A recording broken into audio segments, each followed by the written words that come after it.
નમસ્કાર દર્શક મિત્રો, ટીવી18 ન્યૂઝમાં આપનું સ્વાગત છે। તારીખ 18/5/2024 ના રોજ અડાજણ પોલીસ સ્ટેશન વિસ્તારમાં આવેલ પરશુરામ ગાર્ડન પાસેના સેતુ વિલા બંગલામાં 48 લાખ જેટલી માતબર રકમની ઘરફોડ ચોરી થયેલ હોવાની ઘટના બનેલી। ઘટનાની જાણ થતાં અડાજણ તેમજ સુરત શહેર ક્રાઇમ બ્રાન્ચ સહિતના ઝોન 5 વિસ્તારના તમામ ઉચ્ચ અધિકારીઓ સાથેની ટીમો સ્થળ પર પહોંચી ગયેલ। ગુનાની જે ઘટના બનેલ તે ડિટેક્ટ કરવા માટે અલગ અલગ ટીમો બનાવવામાં આવેલી, જેમાં અડાજણ પોલીસની વિવિધ ટીમો આ ગુનો ઉકેલવાની દિશામાં કાર્યરત થયેલ।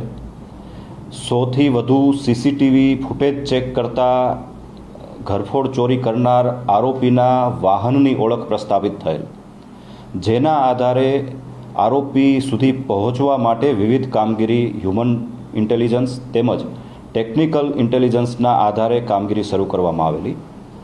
શરૂઆતમાં ગુનો કર્યા બાદ આરોપી મુંબઈ તરફ ભાગી ગયેલ હોવાની હકીકત જણાયેલ, જેના આધારે પોલીસની એક ટીમ મુંબઈ તરફ રવાના થયેલ।